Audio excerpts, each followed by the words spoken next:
presse quotidienne régionale et les télévisions locales vous présentent le Club des territoires.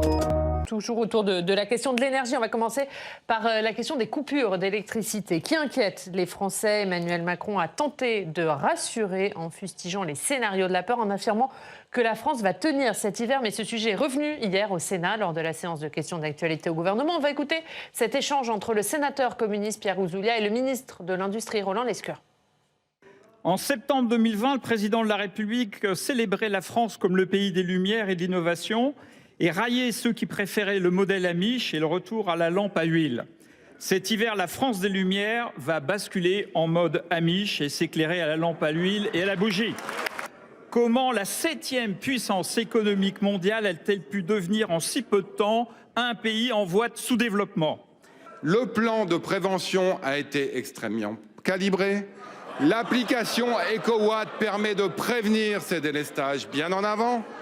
Je vous le dis et je vous le répète, au cas où la météo deviendrait orange ou rouge, chacun d'entre nous doit faire les efforts pour limiter sa consommation, pour éviter le pire. Le meilleur, c'est quand même de s'y préparer. Nous y sommes prêts, nous l'éviterons. Est-ce que le plan de prévention est calibré, selon vous, comme le dit Roland Lescure, comme vous l'a dit hier Roland Lescure lors de la séance de questions au gouvernement? Écoutez, sur ce sujet, j'ai le sentiment aujourd'hui qu'on c'est l'arroseur arrosé. Enfin, clairement, le gouvernement a inquiété nos concitoyens en se préparant, en annonçant un certain nombre de difficultés sur un plan hypothétique. Et je crois que ce qui est derrière aujourd'hui, c'est plutôt l'État qui cherche à se couvrir d'un certain nombre de difficultés auxquelles on risque d'être contraint. Donc je suis quand même très réservé sur cette communication. Il est important de se préparer. Je crois que dans les territoires, ça se fait. La difficulté, c'est qu'il y a de la surenchère autour de cette question et qu'il est temps de rassurer nos concitoyens. La surenchère politique, pour vous? La surenchère politique. On sort quand même d'une période de crise extrêmement compliquée, que ce soit à la fois la pandémie, mais aussi la crise énergétique. Je crois la guerre en Ukraine, il est temps aussi de se poser.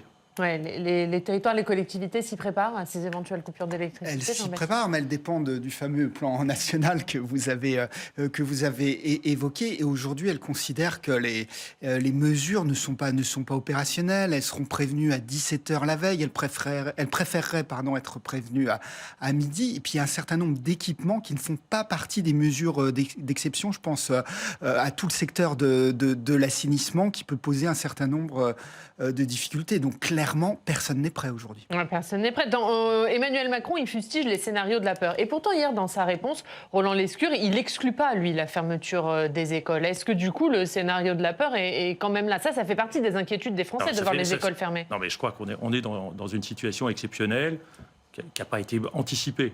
Je crois que voilà, on arrive à un moment, vous savez qu'avec la crise énergétique liée au conflit en Ukraine, à un moment ou un autre, on sera en difficulté. Donc là, aujourd'hui, on attise les peurs de nos concitoyens.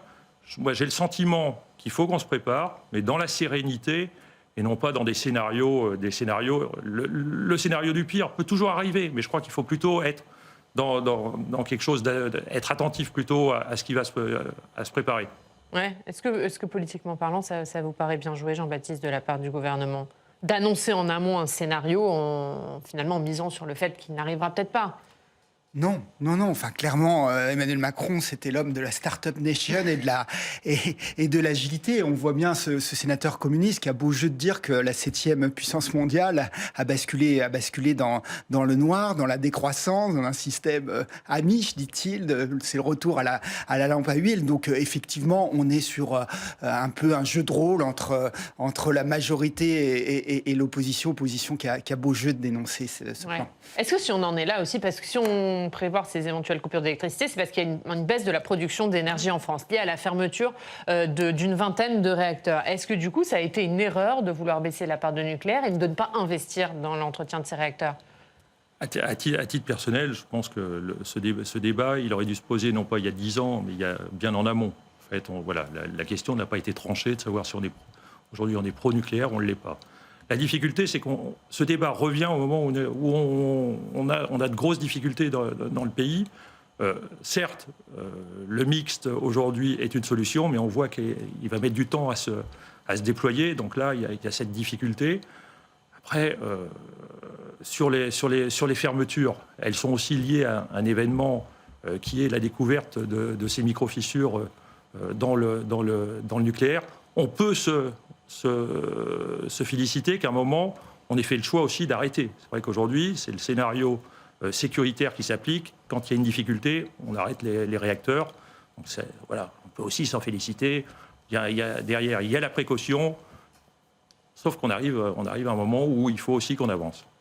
Jean-Baptiste là-dessus. Oui, le compte n'y est pas en matière d'énergie renouvelable. Les objectifs aujourd'hui ne sont pas atteints. C'est tout l'objectif de la loi là, qui est en discussion devant le Parlement, qui va supprimer aussi un certain nombre de procédures, de feux verts. Et ça peut quand même poser aussi un certain nombre de difficultés sur le plan local, parce qu'on sait très bien que les éoliennes suscitent moult crispations. Ouais, c'est une bonne réponse, cette loi énergie renouvelable qui a été votée par le Sénat. Alors après, je viens d'un territoire où le débat sur les éoliennes est particulièrement prégnant. Je crois que c'est aussi important que, à un moment, le Parlement saisisse de cette possibilité d'ouvrir, enfin, de faciliter les installations. Après, je crois qu'il ne faut pas que ça se fasse n'importe où.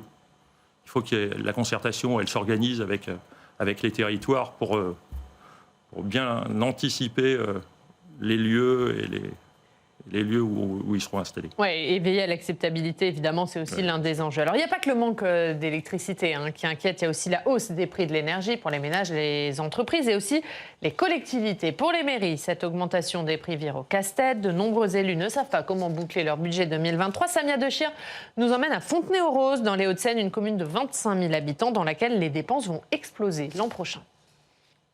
Il y en a une pour chaque élève de Fontenay-aux-Roses. Des polaires pour compenser la baisse du chauffage dans les écoles. C'est super comme ça. Merci. T'es élégante comme tout, dis donc. Pour faire face à la flambée des prix de l'énergie, la mairie a décidé de diminuer la température des bâtiments de la ville, jusqu'ici réglée à 19 degrés. On est à 17,5, 18, ce qui veut dire qu'il y a quand même des moments où ça peut descendre un tout petit peu en dessous. Et donc, pour que les enfants n'en souffrent pas, nous avons décidé d'offrir une polaire, effectivement, à tous les enfants des écoles, ce qui est une dépense relativement modique, puisque ça va nous coûter 40 000 € et ça va, selon nos calculs, nous permettre de faire, selon les tarifs probables, plus de 300 000 € d'économie. Au revoir les enfants. Au revoir. Réduction des illuminations de Noël, extinction systématique des ordinateurs la nuit ou encore lavage des mains à l'eau froide. Pour boucler son budget 2023, la mairie de Fontenay-aux-Roses fait la chasse aux économies, mais ce n'est pas suffisant. En ayant serré tous les robinets, avec les économies diverses et variées ou atténuation de dépenses, de toute façon, on serait avec un 2 millions à trouver, quoi qu'il arrive. C'est un escape game, mais il n'y a pas d'escape en fait. C'est ça le problème. Mis bout à bout, tous les efforts permettront au mieux d'économiser 800 000 €. Et d'après leurs calculs, Fontenay-aux-Roses ne serait pas éligible au filet de sécurité, l'aide gouvernementale censée couvrir une partie des dépenses énergétiques des communes en difficulté. C'est une équation impossible, puisque on a d'une année sur l'autre quasiment 2,5 millions à 3 millions d'euros à trouver pour boucler le budget, ce qui pour notre petite ville est quelque chose d'un ordre de grandeur gigantesque. En fait, on peut faire quelques économies, on gratte à chaque fois 50 000 € par-ci, 50 000 € par-là, mais globalement 2,5 millions à trouver, en fait, je ne sais pas faire. Voilà, c'est très clair. 2,5 millions d'euros, c'est 10% de son budget communal. Un véritable casse-tête pour ce maire, obligé de présenter des comptes à l'équilibre, sous peine de voir sa commune placée sous tutelle financière. Seule solution pour trouver des fonds, augmenter la taxe foncière. Mais dans une commune qui compte 43% de logements sociaux, la marge de manœuvre est limitée. On coche un peu toutes les mauvaises cases et je crois que on aimerait bien d'ailleurs que nos dirigeants perçoivent la grande disparité des villes en fait. C'est-à-dire qu'il y a des villes qui ont historiquement eu beaucoup d'entreprises. Celles-là, en général, restent à l'aise malgré tout et souvent sont des villes qui en plus ont un taux de logement social qui est minimal et donc finalement ont probablement une certaine marge de manœuvre financière. Les villes qui ont à la fois peu d'entreprises historiquement et qui ont un fort taux de logements sociaux, aujourd'hui, elles n'ont aucune marge de manœuvre. Un cas loin d'être isolé. Beaucoup d'élus se demandent aujourd'hui comment boucler leur budget 2023. Ils ont jusqu'à fin mars pour le faire. Pour y arriver, Fontenay-aux-Roses pourrait bien augmenter sa taxe foncière de 19%. Là, on voit, Thierry Cozic, l'exemple de Fontenay-aux-Roses, qui est un exemple parlant, mais qui est une situation que connaissent beaucoup de communes. Comment un maire, aujourd'hui, peut boucler son budget? Comment il peut anticiper cette hausse des prix de l'énergie? C'est une situation que je comprends, la situation du maire de Fontenay-aux-Roses. J'ai été maire pendant de nombreuses années. Aujourd'hui, je vois l'ensemble des maires que je rencontre ont cette difficulté. Comment on va réussir à boucler le budget? Avant préparer le budget de 2023, il y a le budget 2022 aussi à clôturer. Vous savez, quand on est élu, ce qu'on aime, c'est aussi pouvoir prévoir, savoir comment on va organiser, qu'est-ce qu'on veut faire pour la commune à 1 an, 2 ans, 3 ans. Et aujourd'hui, l'horizon, avec toutes ces difficultés auxquelles on est contraint en tant qu'élu local, on est sur des horizons extrêmement courts de 3 mois. Le sujet qui est évoqué est très compliqué parce qu'en fait, on voit que l'État, à un moment, a cherché à contraindre les budgets des collectivités avec cette obligation d'équilibre des budgets de fonctionnement pour pouvoir dégager des marges pour financer de l'investissement. C'est à la fois la revalorisation du point d'indice, c'est vrai qu'on peut s'en féliciter, la crise énergétique, les prix qui s'envolent, et une difficulté, c'est l'inflation qui est sous-jacente, et cette difficulté de trouver de nouvelles recettes. L'État donne un certain nombre de dotations, par contre, elle ne les revalorise pas, et on voit la difficulté dans lesquelles aujourd'hui les collectivités se trouvent. Ouais, d'autant qu'on l'entend là dans le reportage de Samia, on ne parle pas de centaines d'euros, hein. Le maire dit il nous manque 2 millions. Et on rappelle en plus, Jean-Baptiste, qu'une collectivité est à l'obligation de voter un budget à l'équilibre. Oui, contrairement à l'État, c'est d'ailleurs souvent ce que reprochent les maires au gouvernement, au moment où le gouvernement met en place des mesures restrictives sur les finances communales. Il y a aussi une difficulté nouvelle, c'est quand même les taux d'intérêt qui flirtaient avec 0 et qui ont tendance à flamber, avec des conditions de prêt parfois plus difficiles pour les collectivités. On n'accorde pas forcément des prêts à tous les coups, donc elles sont obligées de se serrer la ceinture, un peu comme en 2014, au moment où les dotations avaient commencé à décliner, mais le choc est sans doute plus rude, la marche plus haute, parce qu'il y a la hausse des prix de l'énergie, mais aussi la hausse du prix des matières premières, qui pèse au moment de construire un stade, une piscine ou une médiathèque. Donc de ce point de vue-là, les finances communales sont quand même clairement dans le rouge. Donc c'est ce qu'on a vu avec ce maire. Il faut rogner sur chaque ligne budgétaire. Ça, c'est compliqué quand on est maire, vous l'avez été, Thierry Cozic. C'est-à-dire, on fait quoi? On étudie le budget ligne par ligne. Ligne par ligne, notamment dans la partie dépenses. Vous savez, il y a deux grands postes. C'est la masse salariale. Et le second, c'est les charges courantes. En gros, c'est comment on fait fonctionner on chauffe les bâtiments. Et donc souvent, il y a une rigidité sur ces charges. Donc il est extrêmement compliqué de chercher des économies. Donc ça se fait ligne à ligne. C'est vrai qu'on essaye de rogner un peu partout. Donc la deuxième possibilité, c'est d'aller sur la partie recettes avec des difficultés. Parce qu'aujourd'hui, on voit, ce maire évoque une hausse de 20% des impôts. C'est la seule variable aujourd'hui d'ajustement. On va revenir sur cette question de la fiscalité locale, mais pour les gens qui nous écoutent, parce que là, on parle du budget des maires. Bon, mais ça a aussi un impact sur le quotidien des habitants. Ça veut dire quoi pour le quotidien des habitants de devoir rogner sur une partie du budget? Ça veut dire que derrière, on a moins de services publics. En fait, c'est des arbitrages à faire. Je vous disais, il y a la partie dépenses. Si on ne trouve pas de recettes nouvelles pour équilibrer le budget, à un moment, il va y avoir des choix à faire sur les services publics qui sont offerts à la population. Donc pour les gens qui nous écoutent, concrètement, c'est quoi? Qu'est-ce qu'ils vont avoir en moins? On chauffe moins.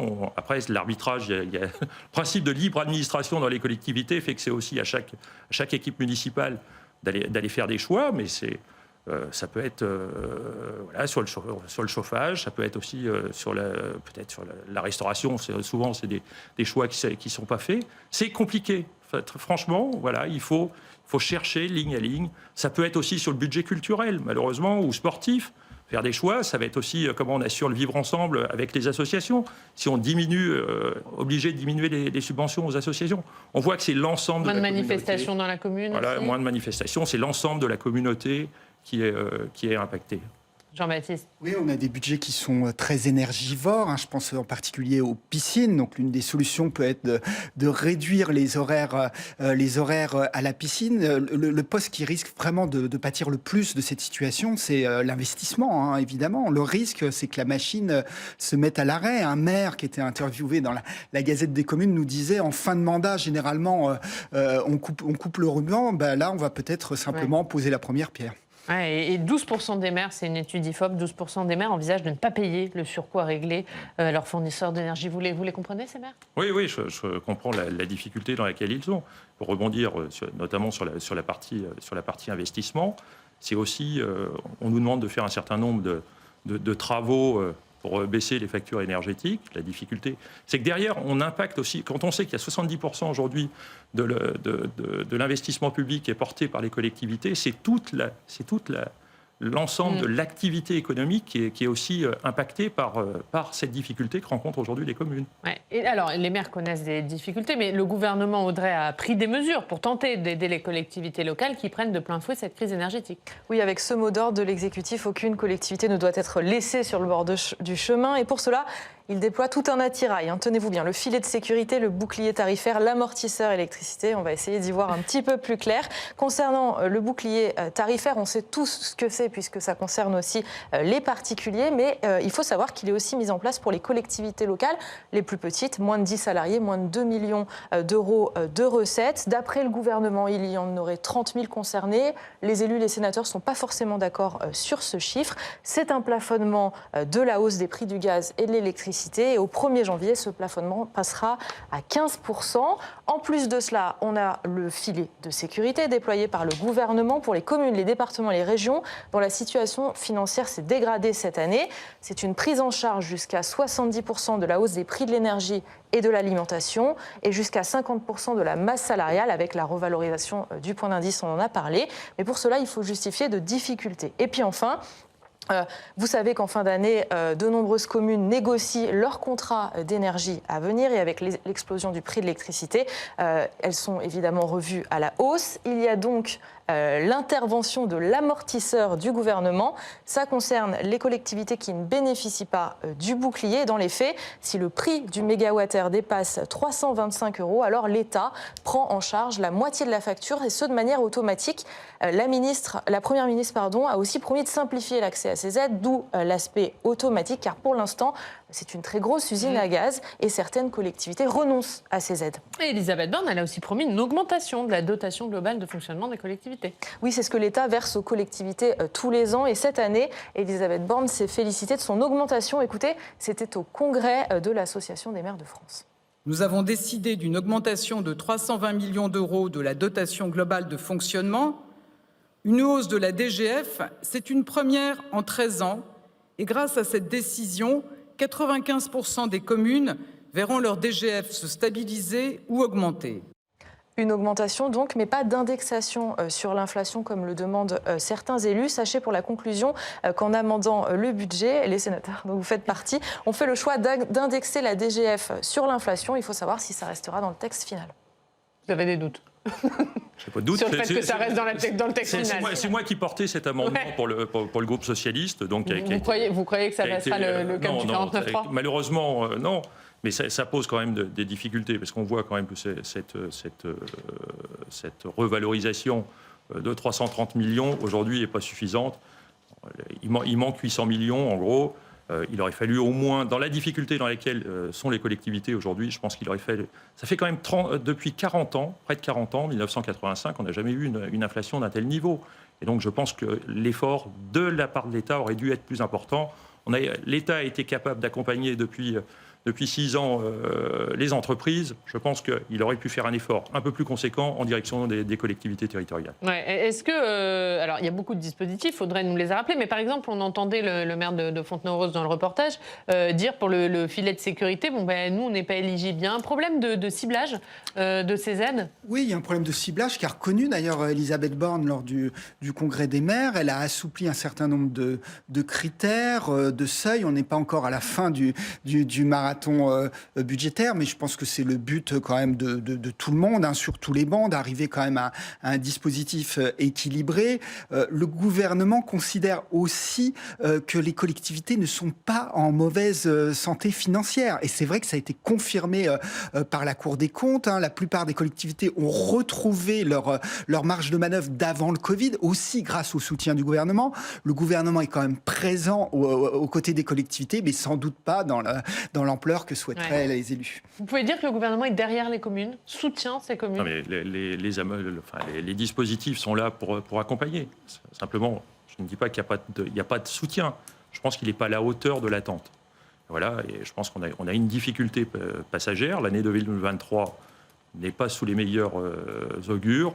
Je crois que l'effort aurait dû être un peu plus important dans le cadre de ce PLF 2023. Et on en revient à la question de la fiscalité locale, parce que beaucoup de maires disent que maintenant leur seule marge de manœuvre, c'est la taxe foncière, et se retrouvent contraints de l'augmenter.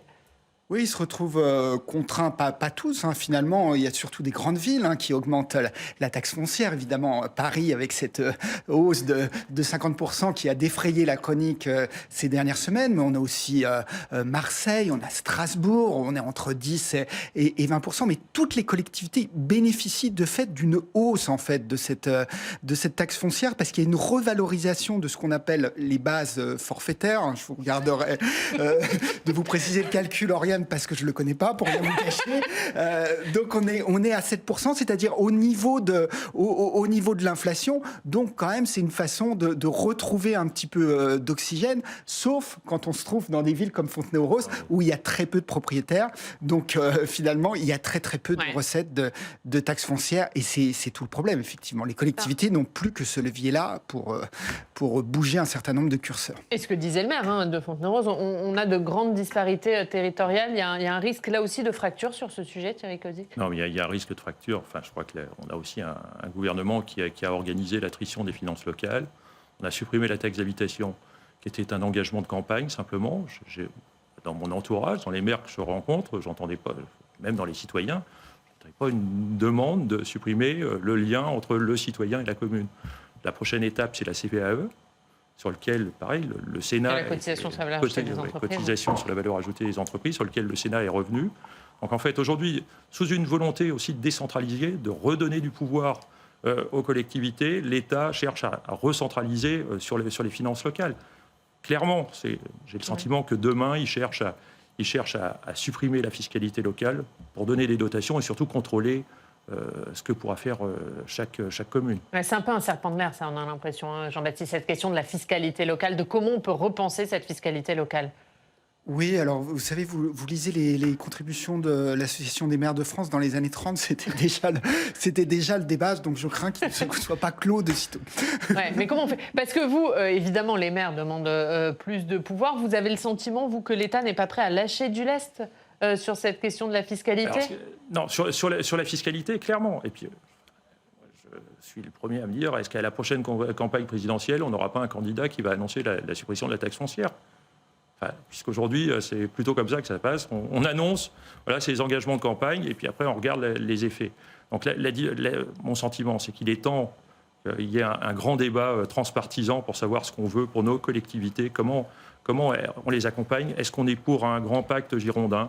Plus de décentralisation, l'État a quand même transféré, à déconcentrer, donne de plus en plus de missions aux collectivités, et derrière, on cherche à les contraindre fiscalement. Donc, je pense qu'il est temps de se remettre autour de la table tous ensemble et qu'on puisse avancer. Ouais, pour terminer, Jean-Baptiste, est-ce que ça a des conséquences sur le moral des maires? Alors là, dans l'étude IFOP, 55% des maires disent ne pas souhaiter se représenter. On sait que généralement, plus la fin du mandat approche, et plus ce chiffre diminue. Bon, là, on est loin de la fin du mandat, du coup, le chiffre est haut. Oui, ça a des conséquences, parce que c'est un mandat de crise, hein, évidemment, avec le Covid, avec l'inflation aujourd'hui, avec la hausse aussi des agressions contre les élus, constatées dans une enquête du Centre d'études de la vie politique française. Donc les maires ont le blues. Alors c'est un petit peu comme la fiscalité, ça fait longtemps quand même qu'ils ont le blues aussi. Hein. Là, ça s'aggrave. Parce qu'on se souvient, c'est vrai que dans le quinquennat précédent, il y avait déjà eu ce genre d'études et on s'est rendu compte qu'au municipal, finalement, le chiffre n'était pas si élevé que ça. C'est un mandat qui est particulièrement compliqué. Moi, c'est vrai que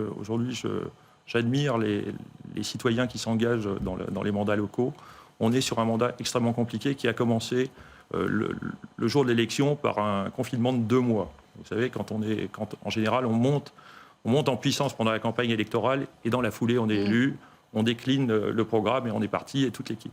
La difficulté, c'est que là, il s'est passé quasiment 2 ans dans lesquels les équipes municipales se sont vues par visio pour la plupart du temps, et donc des difficultés à découvrir la fonction de conseillers municipaux, notamment pour les nouveaux.